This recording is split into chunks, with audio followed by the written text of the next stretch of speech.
हम लोग उस सिद्धांत को मानने वाले रहे कि शराब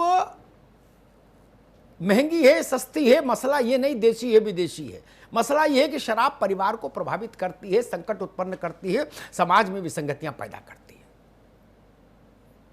लेकिन हम लोगों ने यह भी देखा कि इस सिद्धांत का जमीन पर पालन कभी नहीं हुआ। ना गांधी के जीते जी हुआ, ना उनके जाने के 70-75 साल बाद तक कुछ हुआ। शराब की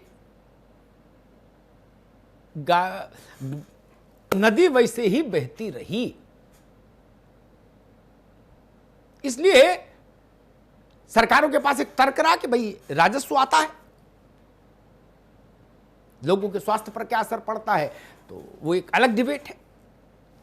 सरकारें कहती हैं कि इसी पैसे से मनरेगा के मजदूर का भुगतान होता है, इसी पैसे से मिड डे मील होता है, इसी पैसे से बस में सस्ता किराया दे पाते हैं, बस के किराए में छूट दे पाते हैं। अब इस संकट काल में क्या हो, जब सरकार का खजाना खाली। मैं तो उत्तर प्रदेश की योगी सरकार के हौसले को भी सराहूंगा। मैं अभी आंकड़े देख रहा था, आपको बताऊंगा तो आपको भी चक्कर आ जाएगा। मतलब अप्रैल के लिए सरकार को जो अनुमानित राजस्व था सरकार का कागज में, जिसको वो सोच रही थी कोरोना से पहले कि इतना पैसा हमारे पास आएगा। भाई कोई तो हिसाब लगाता है ना, आदमी घर का बजट भी बनाता है तो हिसाब लगाता है कि इतना आएगा, इतना खर्च होगा जी।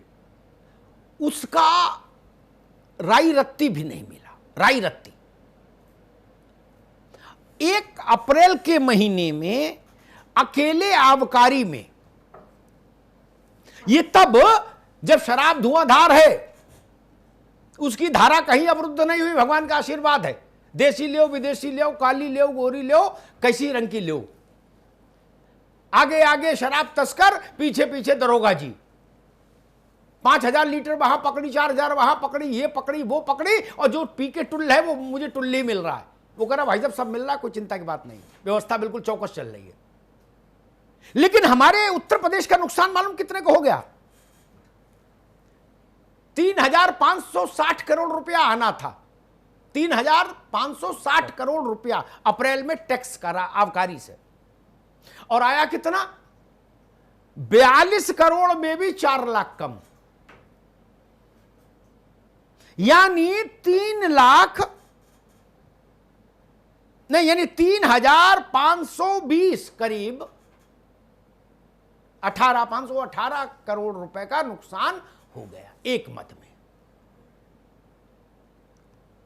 100 रुपए की बोतल 500 की बिक रही है। दरोगा जी भी जानते हैं, इंस्पेक्टर साहब भी जानते हैं, पीने वाला भी जानता है और बेचने वाला भी जानता है। ओपन सीक्रेट है। आलोक अवस्थी मंच पर नहीं मानेंगे, लेकिन जान वो भी रहे हैं कि मिल रही है, सबको मिल रही है। इसमें प्रभावशाली होने की भी जरूरत नहीं, जेब में दाम हो, सब मिल रहा। लॉकडाउन में भी वैसे ही पान मसाला मिल रहा है, सिगरेट मिल रही है। कौन सी सिगरेट नहीं मिल रही? ब्रांड तक तो दुर्लभ नहीं हुए कि नहीं ये पी लो। जो इच्छा करियो मन माही, प्रभु प्रताप कछु दुर्लभ नाही। जो पीना चाहो वो उपलब्ध। लेकिन 100 रुपए की डिब्बी 300 की है। कहां जा रहा पैसा? ये या तो बैन लगाइए, ब्लैंकेट बैन लगा दीजिए पूरे देश में। आज रात 8 बजे, अभी 8 नहीं बजा, 8 बजे का मुहूर्त वैसे भी अच्छा होता है इस देश में रात में। राष्ट्र के नाम संदेश करिए कि सिगरेट, शराब, पान मसाला, पान, कत्था, चूना सब बैन। मैं उसके समर्थन में खड़ा हूं, चलो। और अगर ये नहीं कर सकते तो अपराध की परिस्थिति क्यों पैदा कर रहे हैं? झोले में रखे आदमी, उसके ऊपर तोरई रखी, नीचे लौकी रखी, बीच में सिगरेट की डब्बी, और झोला लिए घूम रहा है। ये क्यों कर दिया? ब्लैक मनी को समानांतर अर्थव्यवस्था चला रहे, और गरीब के इस्तेमाल होने वाला पैसा मिल नहीं रहा। आप सिगरेट बेच रहे होते तो 28% जीएसटी पा रहे होते ना। या तो आप उसको अनैतिक मानते हैं तो बंद करिए, अभी तत्काल बंद करिए, ये गोल गोल बातें नहीं। और नहीं तो फिर गरीब के योजनाओं के लिए सरकार के खाते में इस पैसे को आना चाहिए। ये विषय में बहुत जोखिम उठा के लाया हूं। कई लोग मुझसे कह रहे हैं अमिताभ जी आप भी कहां चक्कर में पड़ गए अराब शराब के। मैंने ना भाई, चक्कर में मैं इसलिए पड़ रहा हूं क्योंकि ये रास्ते बंद रहेंगे, मैं जानता हूं। मैं सत्यनारायण के पहले अध्याय में से प्रभावित नहीं हूं, मैं पंचम अध्याय को जानता हूं कि क्या होने वाला है फिर आगे। फिर हम क्या करेंगे कटौती में?